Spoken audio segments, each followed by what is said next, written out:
Bradford को little Pakistan कहा जाता है और यहाँ पर बहुत बड़ी तादाद में ब्रिटिश पाकिस्तानी कम्युनिटी आबाद है। दो ही मेंबरान बरतानवी पार्लियामेंट में पहुँच पाते हैं। 2015 के इंतखाबात में 10 ब्रिटिश पाकिस्तानी थे जो कि बरतानवी पार्लियामेंट का हिस्सा बने। इस मरतबा क्या इस तादाद में इजाफा होगा? यहाँ पर इंतखाबी सियासत किस रुख पर जा रही है? हम ब्रैडफोर्ड के सिटी सेंटर में मौजूद हैं और मैं हूँ आपका मेज़बान मोहम्मद जुनैद। आप देख रहे हैं जियो न्यूज़ का बरतानवी इंतखाबात के हवाले से खुसूसी प्रोग्राम। गुफ्तगू हम करेंगे मुख्तलिफ ब्रिटिश पाकिस्तानियों से इस प्रोग्राम में, लेकिन उससे पहले जियो न्यूज़ के नुमाइंदे ब्रैडफोर्ड से उबैद मुगल की रिपोर्ट देखते हैं, जिसमें वो एक दिलचस्प बात ये बता रहे हैं कि एक नशस्त ऐसी है कि जीतने वाला उम्मीदवार अगर है तो वो भी पाकिस्तानी होगा और अगर इस नशस्त पर जिस उम्मीदवार के हिस्से में हार आएगी वो भी पाकिस्तानी है। ब्रैडफोर्ड को बरतानिया का लिटिल पाकिस्तान कहा जाता है। पाकिस्तानियों की कसीर तादाद इस शहर के अंदर आबाद है, मगर लिटिल पाकिस्तान कहलाए जाने की एक और वजह भी है और वह ये कि 1985 में पहली बार एक पाकिस्तानी निजात मोहम्मद अजीब को इस शहर का लॉर्ड मेयर मुंतखब किया गया।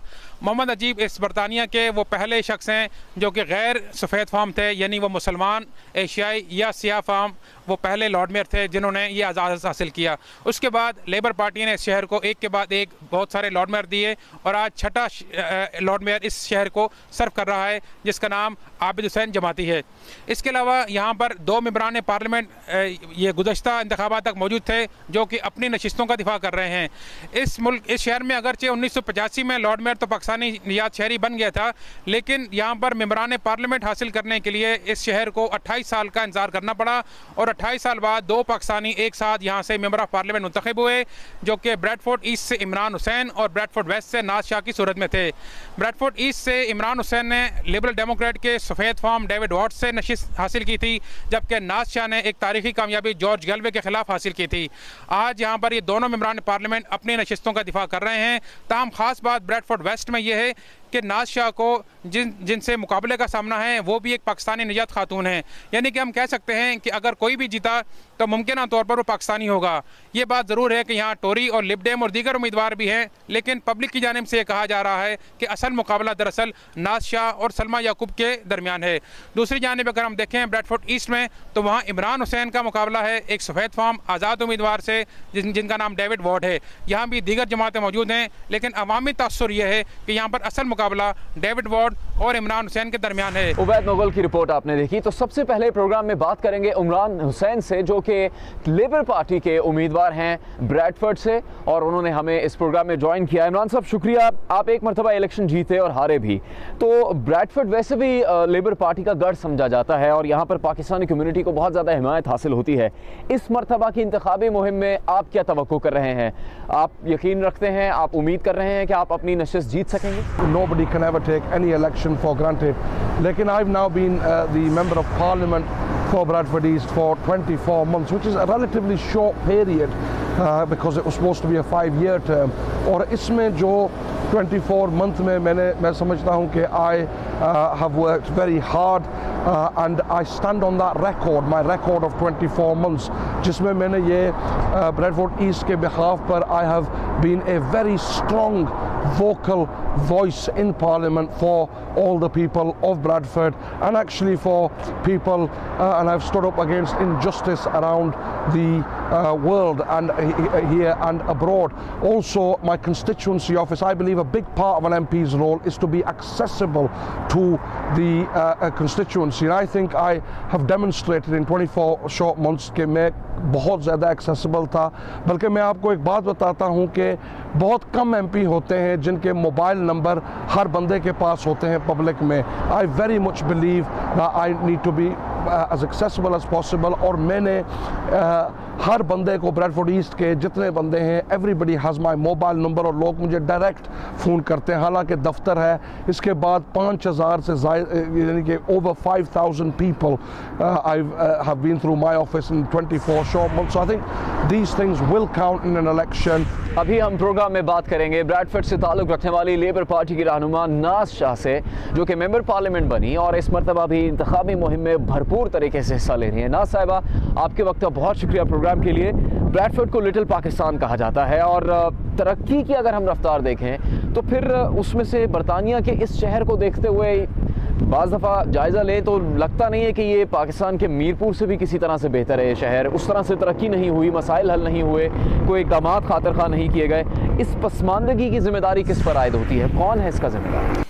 तो देखें, ब्रैडफोर्ड की जो डाइवर्सिटी है वो यहाँ के पाकिस्तानी भी रहते हैं, आज़ाद कश्मीर के भी रहते हैं, और यहाँ की चैलेंजेस भी हैं और यहाँ की बहुत सी अच्छी बातें भी हैं।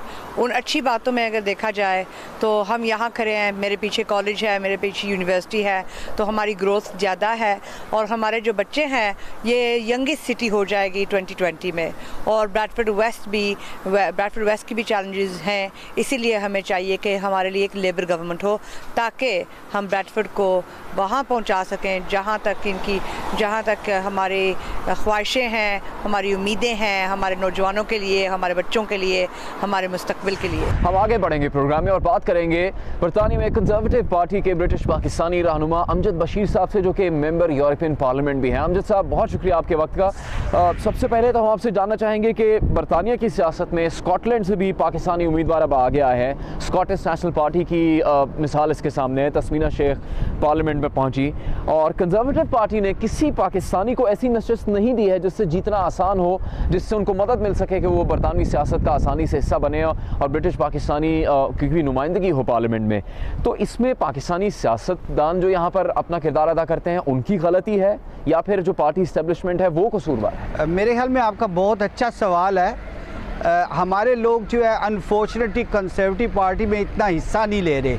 वो चाहते हैं कि हमें आगे लेके आएँ, तो ज़्यादातर हमारी जो लोग हैं लेबर पार्टी में हिस्सा ले रहे हैं, विच इज़ वेरी अनफॉर्चुनेट। एक ही पॉलिटिकल ग्रुप के साथ सारे अंडे रखने अच्छा नहीं होता। आप दूसरी कम्युनिटीज़ देखें, या जैसे वेल एस्टैब्लिश यहूदी कम्युनिटी है, वो लेबर पार्टी में भी है, कंजर्वेटिव में भी है, लिब डेम में भी है। तो जिस पार्टी का मैनिफेस्टो आपको पसंद है उसमें आपको हिस्सा लेना चाहिए। I think Conservative Party is more than happy to entertain Pakistanis within their midst। वो चाहते हैं उनको मौका दें, हमारी कम्युनिटी को अब आगे आना चाहिए।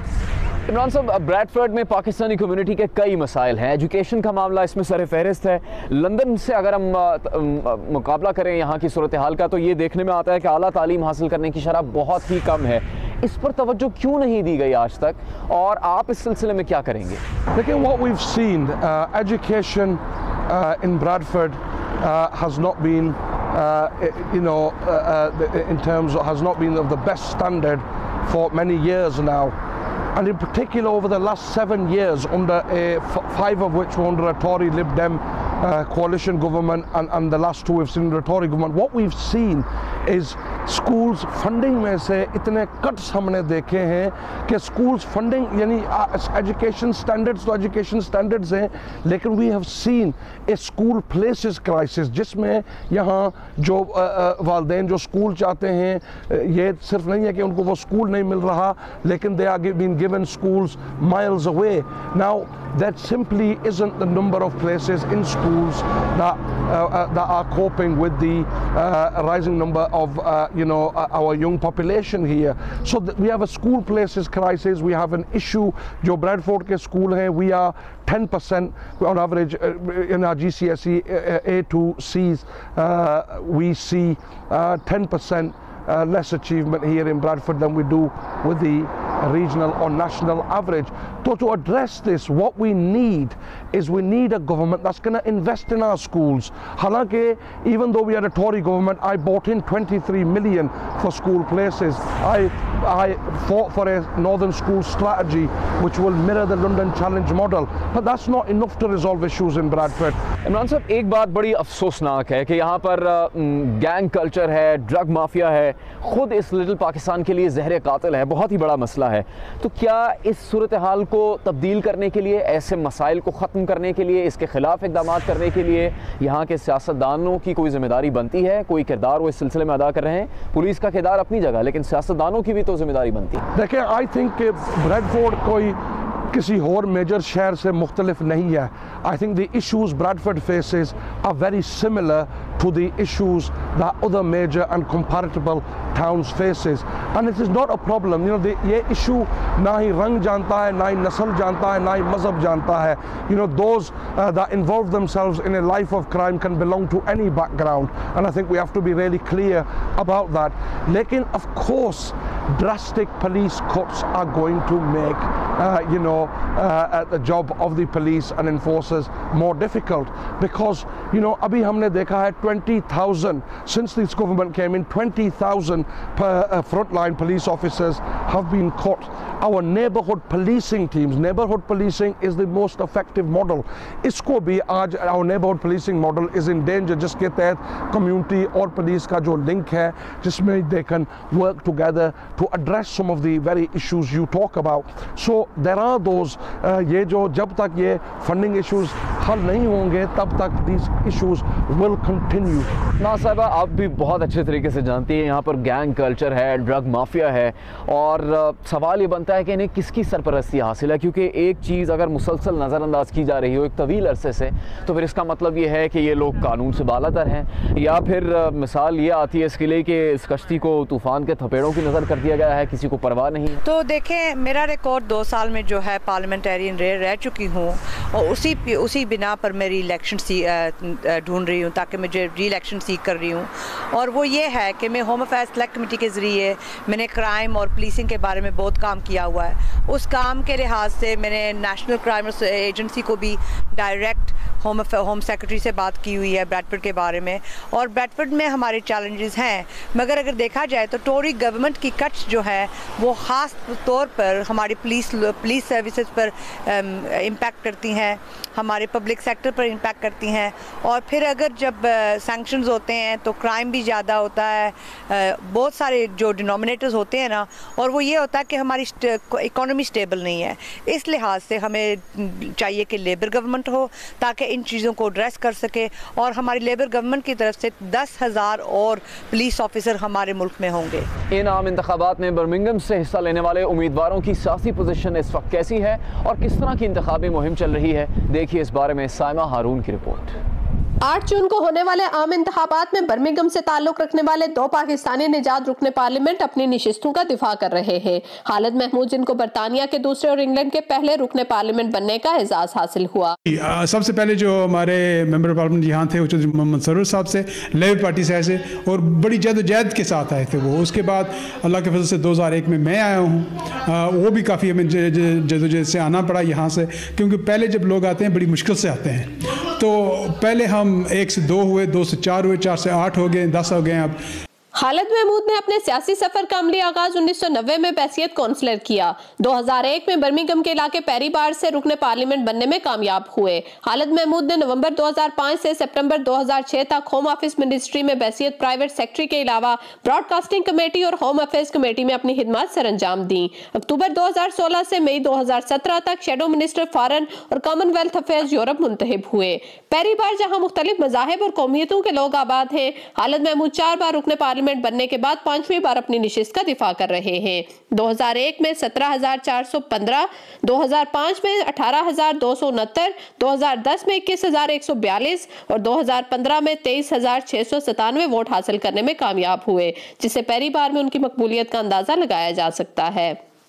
इस बार उनके मुकाबले में शिंगाड़ा बटोय, शालेट हुडेवेला, विजय राणा, अर्जिंदर सिंह और अर्जुन सिंह हिस्सा ले रहे हैं. दूसरी जानिब लेडीवुड से शबाना महमूद तीसरी बार अपनी नशिस्त का दिफा कर रही हैं. अपनी सियासी जिंदगी का उन्होंने बाकायदा आगाज 2010 के आम इंतखाबात से किया, जब वो 10,105 की बर्तरी के साथ बर्मिंघम की पहली पाकिस्तानी निजात खातून रुकने पार्लियामेंट बनने का एजाज हासिल करने में कामयाब हुई. अक्टूबर 2010 में शेडो होम अफेयर्स मिनिस्टर और बाद 2011 में शेडो बिजनेस मिनिस्टर के ओहदे पर फाइज रही. 2015 से 2017 तक shadow chief secretary of treasury रही.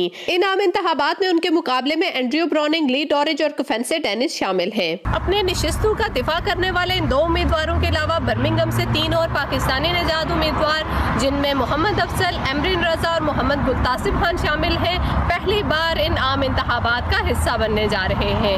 साइमा हारून, जियो न्यूज़, बर्मिंघम. प्रोग्राम में बरतानवी इंतखाबात और इंतखाबी मुहिम के हवाले से गुफ्तगू जारी है. मुख्तलिफ मेहमानों से और भी सवालात करेंगे, रिपोर्ट्स भी शामिल करेंगे, लेकिन एक ब्रेक के बाद.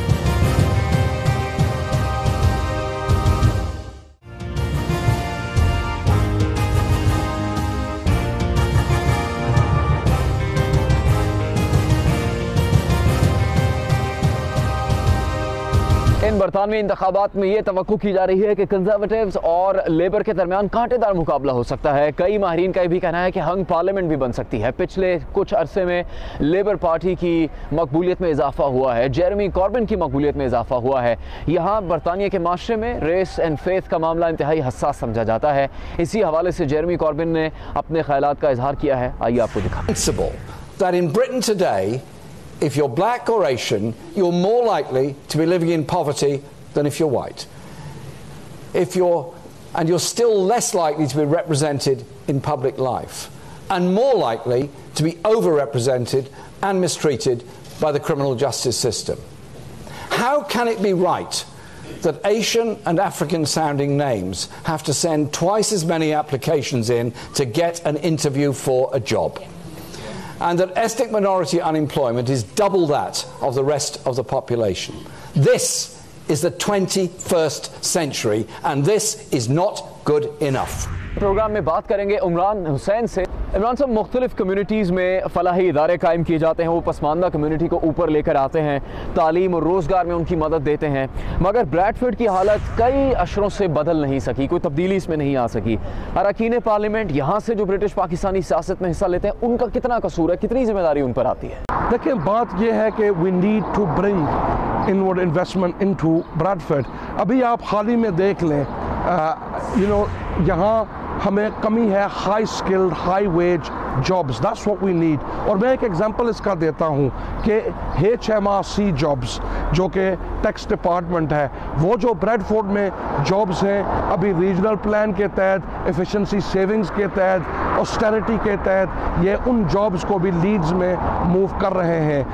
Now that is I think really unfair on Bradford, and I fought against those jobs moving to Leeds. But what we need is a proper industrial and manufacturing strategy that will bring investment into Bradford, that will bring high wage, high skills jobs into Bradford. And अभी तक इस हुकूमत के पिछले 7 साल में we are not seeing that. नाज़ साहिबा, यहाँ के मकामी कल्चर की बात करते हैं। ब्रैडफोर्ड पाकिस्तानी खानों, मेहंदी, रिवायती मलबूसात, सहरी और अफ्तार के हवाले से जाना जाता है। हर तरह का पाकिस्तानी खाना यहाँ पर मिलता है। यहाँ तक कि अब जो करी है उसने फिश एंड चिप्स को भी इस इलाके में शायद पीछे छोड़ दिया है। यहाँ से फूड इंडस्ट्री, मलबूसात की इंडस्ट्री किस हद तक तरक्की कर सकी है? क्या वो एक तरीका हो सकता है यहाँ के लोगों को एंगेज करने का रोज़गार और कारोबार के लिए? देखें, हमारी जो नौजवान है, हमारी जो एंटरप्रेन्योरियल स्पिरिट है ब्रैडफोर्ड में, लंदन से बाहर वाहिद नंबर पर है और नंबर 1 पर है, क्योंकि हमारी जो बिज़नेस है, हमारी बिज़नेस डेवलपमेंट भी ज़्यादा है। हम करी कैपिटल हैं, UK के करी कैपिटल 6 साल से आ रहे हैं, तो हमारे लिए ये फ़ख्र की बात है। और हमारे लिए ये फ़ख्र की बात है कि हमारी करीज जो हैं पूरे इंग्लैंड में, ब्रिटानिया में मशहूर हैं करी कैपिटल के हवाले से। हमारी जो ये रंग तरीन के कपड़े हैं, हमारा जो कल्चर है इतना डाइवर्स है, तो इसको इससे हमें बिल्कुल हमें प्राउड होना चाहिए और इसे हमें सेलिब्रेट करना चाहिए, और हम इसे कंटिन्यूसली सेलिब्रेट करेंगे और इस इंडस्ट्री को हमने बेहतर और तंदुरुस्त बनाना है। नाज़ साहिबा, एक चीज़ जो हम देखते हैं यहाँ पर कि बिरादरियों का बहुत अमल दखल है, लेबर हो, कंजर्वेटिव हो या लिब डेम, वो अपनी जगह, लेकिन साफ नज़र आता है कि बिरादरियों की जो सियासत है वो बाज़-दफ़ा दीगर तमाम मामला पर गालिब आ जाती है। इसकी वजह क्या है? क्या ये बात नुकसानदेह नहीं है? तब्दील नहीं होनी चाहिए ये चीज़? देखें, जब ब्रादरीज़म की बात होती है तो बरादरी कई बरादरियाँ होती हैं, यूनियंस की भी बरादरी होती है, पार्टियों की भी बरादरी होती है, जैसे लेबर पार्टी भी एक हमारी बरादरी है। मगर बरादरी उस वक्त ठीक नहीं रहती जब उसकी पॉलिटिकल आइडियोलॉजी ना हो और वो सिर्फ ओहदे के लिए और शनाख्त के लिए लोगों को ओहदा चाहिए और इज़्ज़त के लिए। हमारी इज़्ज़त इसमें है कि हम कम्यूनिटी को डेवलप करें, हमारी इज़्ज़त इसमें है कि हमारे बच्चों का मुस्तकबिल सिक्योर हो। तो इस लिहाज से मैं कहती हूँ कि बरादरीज़म ये ऐसा नहीं है, इसको रिफॉर्म हमने करना है।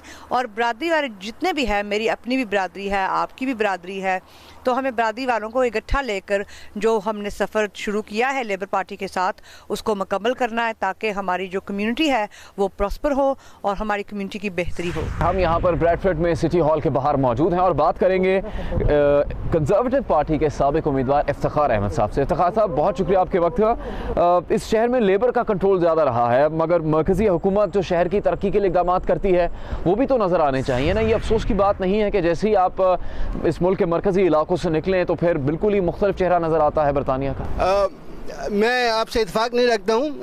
जो भी कंसर्वेटिव एरियाज़ हैं, जहाँ जहाँ कंसर्वेटिव्स की सपोर्ट है, जहाँ जहाँ कंसर्वेटिव काउंसलर्स हैं, लीडर्स हैं, उनके इलाके देखें वो बेहतरीन हैं। वहाँ पे हर सर्विस जो है वो मुहैया है और वहाँ की जो हालत है वो बहुत बेहतर है। ये इनर सिटी जहाँ पे लेबर का कंट्रोल है और यहाँ पे हमेशा लेबर का कंट्रोल रहता है, यही पसमंदा है। इसलिए कि इनकी विजन जो है वो भलाई के लिए, वेलफेयर के लिए ऐसी नहीं है।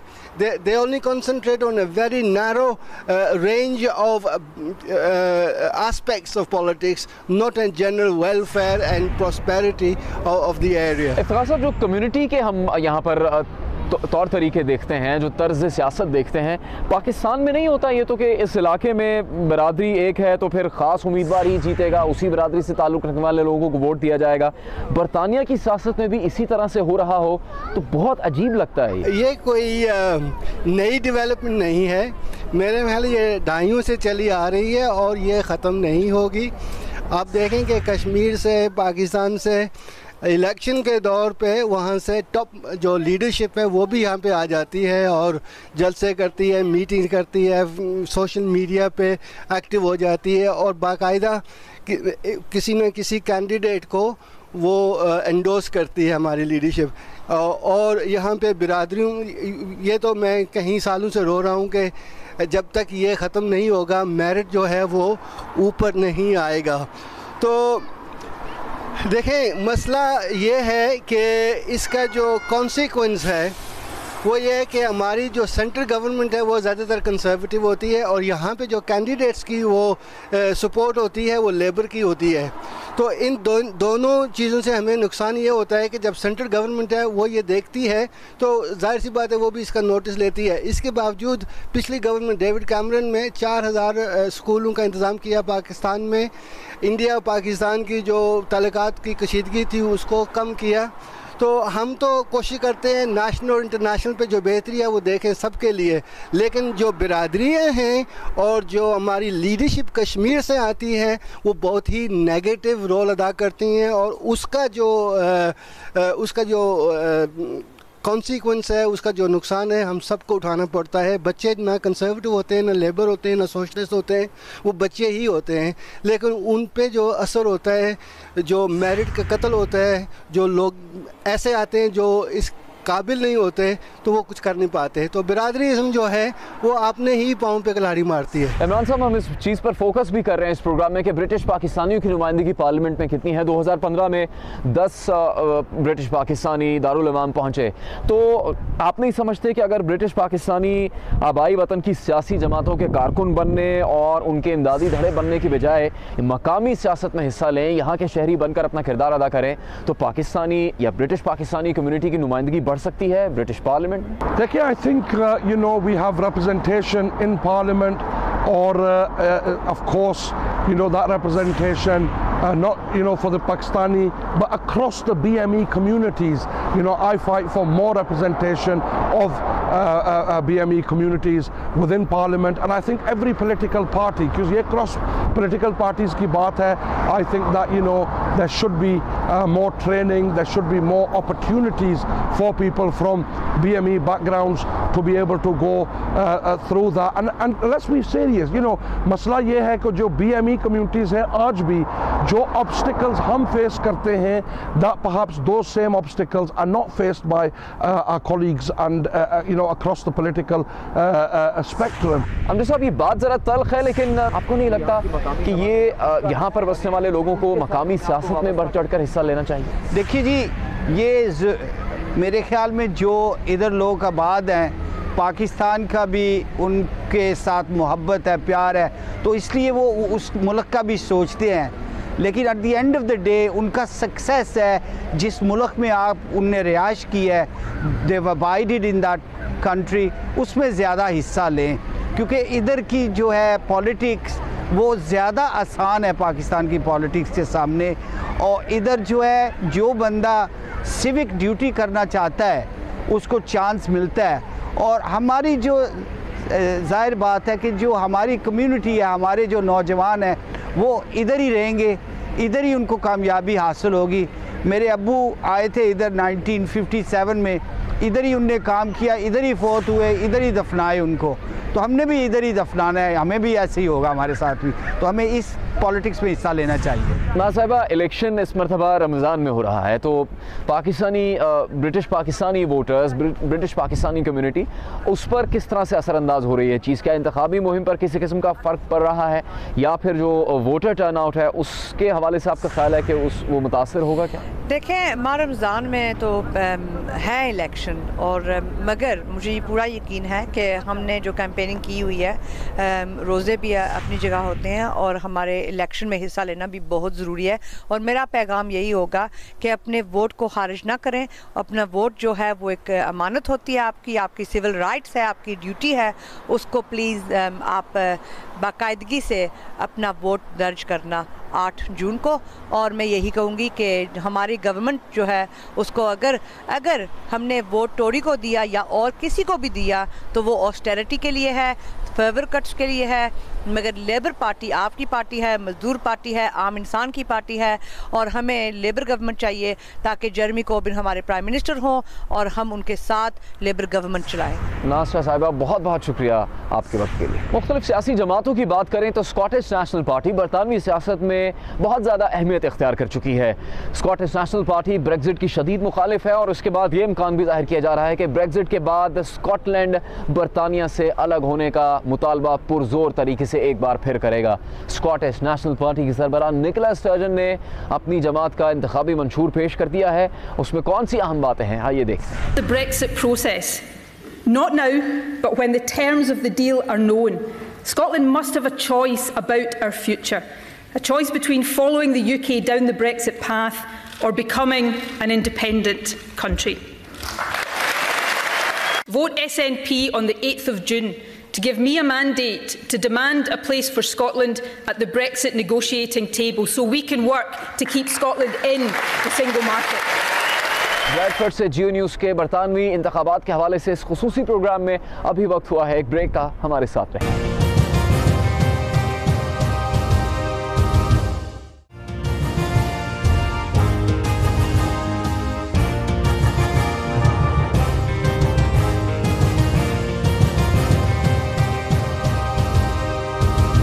प्रोग्राम में अभी हम बात करेंगे सबसे पहले ब्रिटिश पाकिस्तानी जो कि बरतानवी पार्लियामेंट का हिस्सा बने आज से 20 बरस पहले 1997 में, चौधरी मोहम्मद सरवर साहब। सरवर साहब, आपके वक्त का बहुत शुक्रिया। हम प्रोग्राम में बात कर रहे हैं ब्रिटिश पाकिस्तानियों की नुमाइंदगी की पार्लियामेंट्री सियासत में, इंतखाबी सियासत में। आपसे हम ये जानना चाहेंगे कि स्कॉटलैंड में बरतानिया के दीगर हिस्सों के मुकाबले में पाकिस्तान की आबादी निस्बतन कम है, तो सबसे पहले तो हमें ये बताइएगा कि कितना मुश्किल था जब आपने इंतखाब लड़ा, उस इलेक्शन को जीतना, बरतानवी पार्लियामेंट का हिस्सा बनना आपके लिए? जब 1997 का इलेक्शन हुआ था तो ग्लासगो के हलके में 10% जो थी मिनॉरिटी कम्युनिटीज़ थी और 90% जो थे वो क्रिश्चियन थे, इंडिजिनस कम्युनिटी के लोग थे। तो ये जो बहुत बड़ा चैलेंज था, लेकिन दोस्तों की मदद से और एक पाकिस्तानी कम्युनिटी की यूनिटी थी, और दूसरा अंग्रेज़ भी ये चाहते थे कि हम जो हिस्ट्री है बन रही उसमें हम जो है लीड लें। तो इसलिए ग्लासगो के लोगों ने मुझे पहला मुसलमान मेंबर ऑफ पार्लियामेंट बनने का शर्फ दिया। ये डिफ़िकल्ट टास्क था, लेकिन अल्हम्दुलिल्लाह ये टास्क हम पूरा उतरे। सरवर साहब, 2015 में ब्रिटिश पाकिस्तानियों की रिकॉर्ड तादाद बरतानवी पार्लियामेंट का हिस्सा बनी। फिर पिछले बरस सादिक खान लंदन के मेयर भी मुंतखब हुए। इस मरतबा भी बहुत बड़ी तादाद में ब्रिटिश पाकिस्तानी इंतखाबी सियासत में और 8 जून को होने वाले इंतखाबात में हिस्सा ले रहे हैं। आपकी तवक्को क्या है? क्या बढ़ेगी ये तादाद ब्रिटिश पाकिस्तानियों की पार्लियामेंट में, या फिर कुछ और देख रहे हैं? जब मैं मेंबर ऑफ पार्लियामेंट 1997 में बना था तो मैं पहला मुसलमान मेंबर ऑफ पार्लियामेंट था, और उसके बाद जब 2001 में इलेक्शन हुआ है तो हम 2 हो गए थे, मतलब ये है कि 100% इजाफा हुआ था। फिर 2005 में इलेक्शन हुए तो हम 4 हो गए, फिर 2010 में इलेक्शन हुए तो हम 8 हो गए। मेरी तो ख्वाहिश थी कि हम इसी स्पीड के साथ जो है अपनी नुमाइंदगी जो है वो बरतानिया की पार्लियामेंट में बढ़ाएं, लेकिन 2015 में भी माशाल्लाह हमारे 10 पाकिस्तानी मुसलमान मेंबर ऑफ पार्लियामेंट मुंतखब हुए थे, और मैं उम्मीद करता हूं कि अगर इजाफा नहीं तो कम अज़ कम 10 मेंबर ऑफ पार्लियामेंट जो हैं ज़रूर पाकिस्तानी मुसलमान इस इलेक्शन के बाद मेंबर ऑफ पार्लियामेंट होंगे। सर साहब, बरतानिया यूरोपीय यूनियन से निकला तो फिर मुस्तकबिल में स्कॉटलैंड के आज़ाद होने के इम्कानात भी बहुत ज़्यादा बढ़ रहे हैं, इस बारे में बहुत ज़्यादा बात हो रही है। तो फिर उस वक्त पाकिस्तानी क्या इस पोजीशन में है जो कि मेंबर यूरोपियन पार्लियामेंट बने जब स्कॉटलैंड यूरोपीय यूनियन का हिस्सा बन जाएगा? ये जो रेफरेंडम होता है, ये खुद निकोलस स्टर्जन ने कहा था कि ये लाइफ में एक दफ़ा होता है, एक जनरेशन में। तो पहला तो मेरा ख्याल है कि रेफरेंडम नहीं होगा। अगर रेफरेंडम होगा भी तो मेरा अपना जो प्रेडिक्शन है उसके मुताबिक स्कॉटलैंड के लोग जो हैं वो आज़ादी के लिए वोट नहीं देंगे, क्योंकि इसलिए कि अब उन्होंने महसूस किया है ब्रेक्सिट के बाद कि अगर आप कोई मिस्टेक करते हैं तो उसकी प्राइस जो है वो पे करनी पड़ती है। इसीलिए ब्रेक्सिट के बाद इंडिपेंडेंस जो परसेंटेज है लोगों की, आज़ादी वालों की, उसमें कमी आई है। लेकिन अगर स्कॉटलैंड इंडिपेंडेंट होता है तो यकीनी तौर पर चांसेस हैं कि कोई पाकिस्तानी जो है वो स्कॉटलैंड से यूरोपियन मेंबर ऑफ पार्लियामेंट बनेगा। लेकिन ये भी यकीनी नहीं है कि अगर लोग स्कॉटलैंड के इंडिपेंडेंस के लिए वोट भी दे दें तो यूरोपियन यूनियन जो है वो स्कॉटलैंड को यूनियन में शामिल करेगी, इसलिए कि वहाँ पर यूरोप में भी और ख़ासकर स्पेन में भी कैटलोना में जो आज़ादी की मूवमेंट जो है बड़ी स्ट्रांग है। अगर वो एक जो रीजन है अगर वो आज़ाद होकर यूरोपियन यूनियन का मेंबर बनेगा तो फिर वहाँ पर और इनकरेजमेंट होगी कि वहाँ पर भी अलहदगी की तारीखें जो हैं तहरीकें चलेंगी। इसलिए मेरे ख्याल में यूरोपियन यूनियन जो है वो स्कॉटलैंड को मेंबरशिप जो है वो नहीं देगी। सर साहब बहुत शुक्रिया। हमें इस प्रोग्राम में यहाँ पर ब्रैडफोर्ड सिटी सेंटर से इजाज़त दीजिए। खुदा हाफिज।